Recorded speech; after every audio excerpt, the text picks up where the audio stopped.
ಈ ಎಲ್ಲನೂ 1 ನಿಮಿಷದಲ್ಲಿ ಜನರಿಗೆ ತಲುಪಿಸ್ಬೇಕು. ಸೊ ಆಲ್ಗರಿದಮ್ ಬಗ್ಗೆ ನಮಗೆ ಒಂದಷ್ಟು ಇನ್ಫಾರ್ಮೇಷನ್ ಕೊಡಿ. ಯಾಕಂದರೆ ಬಹಳ ಜನ ಕಾಂಟೆಂಟ್ ಕ್ರಿಯೇಟರ್ಸ್ ಹೆಂಗೆ ಅವ್ರು ಹೇಳ್ತಾ ಇರ್ತಾರೆ, ನಾನು 1 ವರ್ಷದಿಂದ ವಿಡಿಯೋ ಹಾಕ್ತಾ ಇದ್ದೀನಿ, ಆದರೆ ನನಗೆ ಒಂದು ಚೂರು ಬೂಸ್ಟ್ ಆಗಿಲ್ಲ, ಒಂದು ಚೂರು ಫಾಲೋವರ್ಸ್ ಜಾಸ್ತಿ ಆಗಿಲ್ಲ. ಆಗಿರ್ತಾರೆ, ಸಣ್ಣ ಪುಟ್ಟ ಆಗಿರ್ತಾರೆ. ಬಿಟ್ಟರೆ ನಾನು ಹಾಕ್ತಿರೋ ಎಫರ್ಟಿಗೆ ಅಲ್ಲಿ ನನಗೆ ಸಿಗ್ತಾ ಇರೋ ಏನು ರಿವಾರ್ಡ್ ಇದೆಯಲ್ಲ ಅದು ಏನೂ ಅಲ್ಲ ಅಂತ. ಸೊ ಕಾಂಟೆಂಟ್ ಕ್ರಿಯೇಟರ್ ಏನು ಮಾಡಬೇಕು? ನಾನು ಆನೆಸ್ಟಾಗಿ ಹೇಳ್ತೀನಿ, ನಾನು ಆ್ಯಕ್ಚುಲಿ ಆಲ್ಗೋರಿದಮ್ ಬಗ್ಗೆ ಜಾಸ್ತಿ ತಲೆ ಕೆಡ್ಸ್ಕೊಳ್ಳಲ್ಲ. ಬಿಕಾಸ್ ಅದ್ರ ಬಗ್ಗೆ ಜಾಸ್ತಿ ನಾವು ಎಷ್ಟು ಯೋಚನೆ ಮಾಡ್ತೀವಲ್ವ, ನಮ್ಮ ಕಾಂಟೆಂಟ್ ಮೇಲೆ ಹೊಡೆತ ಬೀಳುತ್ತೆ. ಯಾಕಂದರೆ ನಾವೇನು ಫೋಕಸ್ ಮಾಡ್ತೀವಿ, ಓಕೆ ಈ ಆಲ್ಗೋರಿದಮ್ ಹಿಂಗೆ ವರ್ಕ್ ಆಗ್ತಾ ಇದೆ, ನಾನು ಹಿಂಗೆ ಮಾಡ್ಬೇಕು ನನ್ನ ಕಾಂಟೆಂಟ್. ಬಟ್ ಜನ ನನ್ನ ಇಷ್ಟಪಡ್ತಾ ಇರೋದು ನಾನು ಹೇಳೋ ರೀತಿಯಲ್ಲಿ, ನನ್ನ ಶೈಲಿನ ಇಷ್ಟಪಡ್ತಾ ಇದ್ದಾರೆ. ನಾನು ಅದನ್ನೇ ಚೇಂಜ್ ಮಾಡಿದೆ ಅಂದರೆ ಅದಕ್ಕೆ ಇಷ್ಟ, ಐ ಮೀನ್ ಆಬ್ವಿಯಸ್ಲಿ ಅದರಲ್ಲಿ ಸ್ವಲ್ಪ ಹೊಡೆತ ಬೀಳ್ಬೋದು ಅಂತ ನನಗನ್ಸುತ್ತೆ. ಎಸ್ಪೆಷಲಿ ಇವಾಗಿನ ಹೊಸ ಕ್ರಿಯೇಟರ್ಸ್ ತುಂಬ ಗೈಡ್ಲೈನ್ಸ್ ಮೇಲೆ ಹೋಗ್ತಾ ಇದ್ದಾರೆ ಅಂತ ನನಗನ್ಸುತ್ತೆ. ದ್ಯಾಟ್ ಓಕೆ ಇಷ್ಟೇ ಸೆಕೆಂಡ್ಸಲ್ಲಿ let's finish off the video, ಅಥವಾ ಹುಕ್ಕಲ್ಲಿ ಏನೋ ಬೇರೆ ಮಾತಾಡೋಣ, ಆಮೇಲೆ ಕಂಟೆಂಟೇ ಬೇರೆ ಇರೋಣ, ಕನ್ಫ್ಯೂಸ್ ಆಗಿಬಿಡ್ತಾರೆ ಆಡಿಯನ್ಸ್. ಸೊ ನಾನೇನು ಮಾಡ್ತೀನಿ ಅಂದರೆ, ಇಷ್ಟು ವರ್ಷ when algorithm keeps changing now and then, ನಾನು ಆಲ್ಮೋಸ್ಟ್ ಒಂದೇ ಪ್ಯಾಟರ್ನಲ್ಲಿ ಮಾಡಿದ್ದೀನಿ ವಿಡಿಯೋಸ್ನ. ಆ್ಯಂಡ್ ಜನಕ್ಕೆ ಅದನ್ನು ರೆಸೊನೇಟ್ ಆಗಿದೆ. ಓಕೆ ನಾನು ಬಂದು ಈ ಶೈಲಿ ವಿಜುವಲ್ ರೆಪ್ರೆಸೆಂಟೇಷನ್ ವೈಸ್ ಈ ಒಂದು ಕಾಂಟೆಂಟ್ ಮೇಲೆ ಮಾತಾಡಿದ್ರೆ ಫಂಡ ಹುಡುಗಿ ಇದ್ರ ಬಗ್ಗೆ ಮಾತಾಡ್ತಾ ಇದ್ದಾಳೆ ಅಂತ. ಇವಾಗ ಆಲ್ಗೋರಿದಮ್ ಚೇಂಜ್ ಆಗಿ ನನ್ನ ಕಾಂಟೆಂಟ್ ಮಾಡೋ ಪ್ಯಾಟರ್ನೇ ನಾನು ಚೇಂಜ್ ಮಾಡಿದೆ ಅಂದರೆ ಆಬ್ವಿಯಸ್ಲಿ ಅವ್ರಿಗೆ ಅದು ಕನೆಕ್ಟೇ ಆಗಲ್ಲ. So in my opinion, instead of, obviously algorithm is important, I am not saying ಅದಕ್ಕೆ ಗಮನನೇ ಕೊಡಬೇಡಿ ಅಂತಲ್ಲ, it is important. But along with that ನಿಮ್ಮ ಕಾಂಟೆಂಟ್ ಏನು ಹಾಕ್ತಿರಲ್ಲ ಅದು ತುಂಬಾ ಮುಖ್ಯ ಆಗುತ್ತೆ. If your content is right, the quality of your videos are good, then obviously ಯಾರಿಗಾದರೂ ಇಷ್ಟ ಆಗುತ್ತೆ videos. So I say that focus on what you are putting out then what Instagram thinks of it. Okay, ಕಾಂಟೆಂಟ್ಗಿಂತ ಮುಂಚೆ ನೀವು hooks ಬಗ್ಗೆ ಮಾತಾಡಿದ್ರಿ. ಈಗ ಹೆಂಗಾಗತ್ತೆ ಅಂತ ಹೇಳಿದ್ರೆ, ಒಂದು ಕ್ಲಿಕ್ಕಿಗೋಸ್ಕರ ಅದೇ ಪುಟ್ ಸಮ್ ಹುಕ್, ಆಮೇಲೆ ಒಳಗಡೆ ಕಂಟೆಂಟ್ ಬೇರೆನೇ ಇರುತ್ತೆ. ಸೊ ಅದು ಲಾಂಗ್ ಟರ್ಮಲ್ಲಿ ವರ್ಕ್ ಆಗುತ್ತಾ? ನನ್ನ ಪ್ರಕಾರ ಹುಕ್ ಈಸ್ ಇಂಪಾರ್ಟೆಂಟ್. ಆದರೆ ಹುಕ್ಕನ್ನೇ ಮೇನ್ ಆಗಿ ನೀವು ಕನ್ಸಿಡರ್ ಮಾಡ್ತೀರಾ ಅಂದರೆ ಅದು ಸ್ವಲ್ಪ, I mean I don't consider it that way. ಯಾಕಂದರೆ ಅಲ್ಟಿಮೇಟ್ ಆಗಿ ನೀವು ನಿಮ್ಮ ಹುಕ್ ಹಾಗೂ ನಿಮ್ಮ ಕಾಂಟೆಂಟ್, ಇವಾಗ ಲೆಟ್ಸ್ ಸೇ ನಾನು Parle-G, as I was speaking about it, Parle-G ಬಗ್ಗೆ ವಿಡಿಯೋ ಮಾಡ್ತಾ ಇದ್ದೀನಿ. ಸೊ ನಾನು ಸಮಥಿಂಗ್ ಅರೌಂಡ್ ಇಟ್ನ ಹುಕ್ಕಲ್ಲಿ ಇಂಟ್ರೆಸ್ಟಿಂಗ್ ವಿ ಆಗಿನೇ ಹೇಳ್ತೀನಿ. Let it be a negative hook, positive hook, shocking fact, interesting fact, ಏನೋ ಒಂದು ಅದ್ರ ರಿಲೇಟೆಡ್ ಹೇಳಿದೆ ಅಂದರೆ ಆಡಿಯನ್ಸಿಗೆ ಗೊತ್ತಿದೆ ದ್ಯಾಟ್ ನಾನು ಈ ಟಾಪಿಕ್ ಮೇಲೆ ವಿಡಿಯೋ ಮಾಡ್ತಾ ಇದ್ದೀನಿ ಅಂತ. ಅಕಸ್ಮಾತ್ ನಾನು ಪಾರ್ಲೆ ಬಿಟ್ಟು ಹುಕ್ಕಿಗೋಸ್ಕರ ಬೇರೆ ಯಾವುದೋ ಟಾಪಿಕ್ ಮಾತಾಡ್ತೀನಿ, ಆಮೇಲೆ ನಾನು ಪಾರ್ಲೆ ಬಗ್ಗೆ ಮಾತಾಡ್ತೀನಿ ಅಂದರೆ ಅಲ್ಲಿ ಸಂಬಂಧನೇ ಬೆಳೆಯಲ್ಲ. So I feel your hook and your content should be related. ಎರಡೂ ಒಂದೇ ಇರಬೇಕು. ಎರಡು ಒಂದೇ ಇದ್ರೆ ಒಳ್ಳೆಯದು, ಬಿಕಾಸ್ ಆಡಿಯನ್ಸ್ಗೆ ಅವಾಗ ಕನ್ಫ್ಯೂಸ್ ಆಗಲ್ಲ. Yeah, and of course first 3 seconds is important, ಅದನ್ನ ನಾನು ಸಹ ಡಿನೈ ಮಾಡಲ್ಲ. ಹಿಂಗದು ಅಂದರೆ first 3 seconds goes like this. Correct. ಅದು ಹೆಂಗೆ ಜನರನ್ನು ಹಿಡಿದಿಡೋದು ಹೇಗೆ ಆ 3 ಸೆಕೆಂಡಲ್ಲಿ? Visual representation. ಇವಾಗ ಎಷ್ಟು ಸರ್ತಿ ನೀವು ವಿಡಿಯೋ ನೋಡಿರ್ತೀರ, ಇಲ್ಲ ಈಗ ಚೇರಲ್ಲಿ ಕೂತ್ಕೊಂಡಿರ್ತಾರೆ, ಚೇರಲ್ಲಿ ಬೀಳ್ತಾರೆ. ಸೊ ಅವಾಗ it just catches our attention. ಅಥವಾ ಏನೋ ಮಾಡ್ತಾ ಇರ್ತಾರೆ, ಸಡನ್ನಾಗಿ ಫೋನ್ ಬಿದ್ದೋಗುತ್ತೆ, ಅಥವಾ ಏನೋ ಅಲ್ಲಿಂದ ಇಲ್ಲಿ ಆ್ಯಂಗಲ್ಸ್ ಚೇಂಜ್ ಮಾಡ್ತಾ ಇರ್ತಾರೆ. So these are some of the visual hooks ನಾವು ಫೋಕಸ್ ಮಾಡೋದು.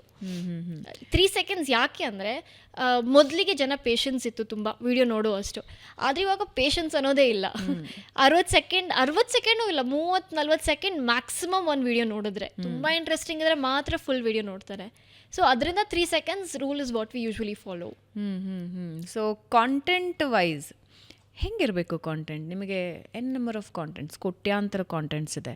ಅದರಲ್ಲಿ ಜನರಿಗೆ ಅಪೀಲ್ ಆಗಬೇಕು, ಅವ್ರ ಇಂಟ್ರೆಸ್ಟ್ ತೋರಿಸ್ಬೇಕು. ಸಬ್ಜೆಕ್ಟ್ ಸೆಲೆಕ್ಷನ್ ಹೇಗೆ? ಇವಾಗ ಫಾರ್ ಎನ್ ಎಕ್ಸಾಂಪಲ್, ಸ್ಕ್ರ್ಯಾಚಿಂದ ಒಬ್ಬರು ಕಾಂಟೆಂಟ್ ಕ್ರಿಯೇಟರ್ ಆಗಬೇಕು ಅಥವಾ ಇನ್ಫ್ಲುಯೆನ್ಸರ್ ಆಗಬೇಕು. ಸೊ ಏನು ಮೈಂಡಲ್ಲಿ ಇಟ್ಕೊಂಡು ಕಾಂಟೆಂಟ್ ಕ್ರಿಯೇಷನ್ ಶುರು ಮಾಡಬೇಕು? ಫಸ್ಟ್ ಐ ಥಿಂಕ್ ನೀವು ಹೊಸದಾಗಿ ಶುರು ಮಾಡ್ತಾ ಇದ್ರೆ ಒಂದು ಕ್ಲಾರಿಟಿ ಇರಬೇಕು ನಿಮ್ಮ ತಲೆಯಲ್ಲಿ, ನೀವು ಯಾವ ಥರ ಕಾಂಟೆಂಟ್ ಮಾಡ್ತಾ ಇದ್ದೀರಾ ಅಂತ. ಸುಮಾರು ಜನ ಏನು ಮಾಡ್ತಾರೆ, ಸ್ಟಾರ್ಟಿಂಗ್ ಒಂದು 10 ದಿನ ಹ್ಯೂಮರ್ ಆಗ್ತಾರೆ, ಅದು ವರ್ಕೌಟ್ ಆಗಲ್ಲ, ದಿ ಚೇಂಜ್ ಇಟ್ ಟು ಟೆಕ್ಕಲ್ಲಿ ಒಂದು ವರ್ಕೌಟ್ ಆಗಲ್ಲ, ಮತ್ತು ಫೈನಾನ್ಸಿಗೆ ಬರ್ತಾರೆ. ಸೊ ಹೀಗಿದ್ದಾಗ ನಿಮ್ಮ ಪೇಜ್ನ ವಿಸಿಟ್ ಮಾಡಿದ ತಕ್ಷಣ ನನಗೊಂದು ಕ್ಲಾರಿಟಿ ಬೇಕು, ಏನಿರುತ್ತೆ ಅಂತ. ಓಕೆ, ಯಾವ ನಿಶಲ್ಲಿ ಇವ್ರು ಕಾಂಟೆಂಟ್ ಮಾಡ್ತಾ ಇದ್ದಾರೆ ಅಂತ. So that is the first clarity the creator should have. Obviously first ನಿಮ್ಮ ಒಂದು 10-15 ವಿಡಿಯೋ ಓಡಲಿಕ್ಕಿಲ್ಲ, because may be you are still figuring out ಹೇಗೆ ಮಾಡೋದು, ಅಥವಾ ಯಾವ ಥರ ಕಾಂಟೆಂಟ್ ಹಾಕಿದ್ರೆ ವರ್ಕೌಟ್ ಆಗುತ್ತೆ, ನಿಮ್ಮ ಆಡಿಯನ್ಸ್ ಹೇಗಿದ್ದಾರೆ, ನಿಮಗಿನ್ನ ಅದು ಅಷ್ಟು ಗೊತ್ತಾಗಿರ್ಲಿಕ್ಕಿಲ್ಲ. ಸೊ ಒಂದು ಸ್ವಲ್ಪ ಪೇಷನ್ಸ್ ಇಟ್ಕೊಳ್ಬೇಕು ಫಸ್ಟ್ಲಿ. ಓಕೆ, ಬಿಕಾಸ್ ಇವಾಗ ಆಡಿಯನ್ಸಿಗೆ ಪೇಷನ್ಸ್ ಇಲ್ಲ ಅಂದಮೇಲೆ ನಾವು ಕಳ್ಕೊಂಡ್ರೆ ಆಗಲ್ಲ. We have to have patience in this game. Clarity ಇರಬೇಕು ನಾವು ಯಾವ ನೀಶಲ್ಲಿ ಮಾಡ್ತಾ ಇದ್ದೀವಿ. ಸೆಕೆಂಡ್, ತಾಳ್ಮೆಯಿಂದ ವಿ ಶುಡ್ ಸಿ ಓಕೆ ಇದು ವರ್ಕ್ ಆಗ್ತಾ ಇದೆಯಾ ಇಲ್ವಾ, ಆ್ಯಂಡ್ ಇಂಟ್ರ್ಯಾಕ್ಟ್ ವಿತ್ ಆಡಿಯನ್ಸ್. ಏನು ಇಷ್ಟ ಆಗ್ತಾ ಇದೆ ನಿಮ್ಮಲ್ಲಿ, ಅಥವಾ ನಾನು ಯಾವ ಥರ ಕಾಂಟೆಂಟ್ ಮಾಡಿದ್ರೆ you can change the format in the same niche. ಆದರೆ ಕಂಪ್ಲೀಟಾಗಿ ನೀಶೇ ಚೇಂಜ್ ಮಾಡ್ತೀರಾ ಅಂದರೆ it will not really work out. And the major thing consistency. ನಾನು ಇವತ್ತು ಒಂದು ವೀಡಿಯೋ ಹಾಕಿ ಆಮೇಲೆ 3 ತಿಂಗಳಾದ್ಮೇಲೆ ಇನ್ನೊಂದು ವೀಡಿಯೋ ಹಾಕಿ ಅದು ಓಡಲಿ ಅಂತ ಅಂದರೆ it will be difficult. So consistency ತುಂಬ ಅಂದರೆ ತುಂಬ ಮುಖ್ಯ. ಆ್ಯಂಡ್ ಆಲ್ಗೊರಿದಮ್ ಅಂತ ಕನ್ಸಿಡರ್ ಮಾಡಿದ್ರು ಸಹ ಯಾರು ಕನ್ಸಿಸ್ಟೆಂಟಾಗಿ ವೀಡಿಯೋ ಹಾಕ್ತಾ ಇರ್ತಾರೆ ಅವ್ರ ವೀಡಿಯೋ ಪುಷ್ ಆಗುತ್ತೆ. Okay. So consistency is very very important. What does it mean ಅಂದರೆ ಒಂದು ವಾರದಲ್ಲಿ ಕೆಲವ್ರು ಹೇಳ್ತಾರೆ ನೀವು ಒಂದು ವಿಡಿಯೋ ಹಾಕಿದ್ರೂ ಸಾಕು ಅದು ಆರಾಮಾಗಿ it will take its root ಅಂತ. ಇನ್ನು ಕೆಲವ್ರು ಹೇಳ್ತಾರೆ no no no it doesn't gonna work, at least 3 video ಆದರೂ ಹಾಕಬೇಕು ನೀವು, ಆಗಷ್ಟೇ ಓಡುತ್ತೆ ಅಂತ. ಕೆಲವ್ರು ಹೇಳ್ತಾರೆ ಎವ್ರಿ ಡೇ ಶಾರ್ಟ್ಸ್ ಹಾಕಬೇಕು, ಎವ್ರಿ ಡೇ ರೀಲ್ಸ್ ಹಾಕಬೇಕು, ಆಗ ಮಾತ್ರ ಕ್ಯಾಚ್ ಆಗುತ್ತೆ ಅಂತ. What is the reality? ಏನು ಮಾಡೋದು?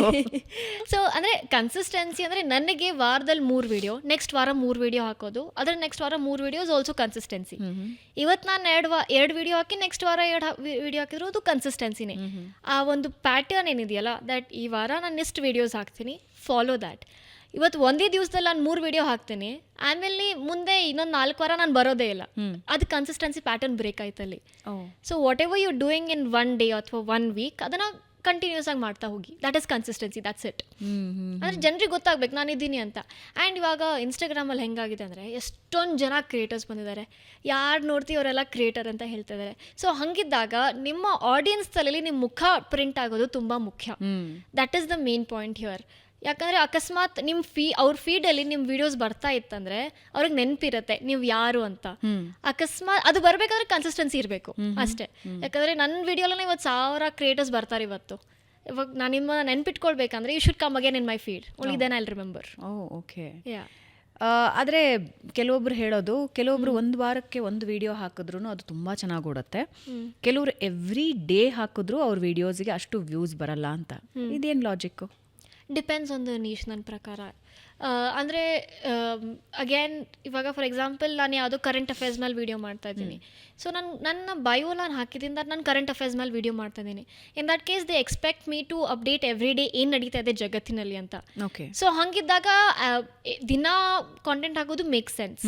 ಅಕಸ್ಮಾತ್ ಅದೇ ನನ್ನ ನೀಶ್ ಏನು it's a very simple niche where ನಾನು ಇದ್ರ ಬಗ್ಗೆ ಏನೂ ಮಾತಾಡಲ್ಲ, ನಾನು ನನ್ನ ಲೈಫ್ ಬಗ್ಗೆ ಮಾತಾಡ್ತಾ ಇದ್ದೀನಿ ಅಥವಾ ನನ್ನ ಕಂಪ್ನಿ ಹೇಗೆ ನಡೀತಾ ಇದೆ ಅದ್ರ ಬಗ್ಗೆ ಮಾತಾಡ್ತೀನಿ. In that case they don't expect you to upload every day. ಅವಾಗ ವಾರಕ್ಕೊಂದ್ಸರ್ತಿ ಹಾಕಿದ್ರು ಇಟ್ ಇಸ್ ಗುಡ್ ಅಲ್ವಾ?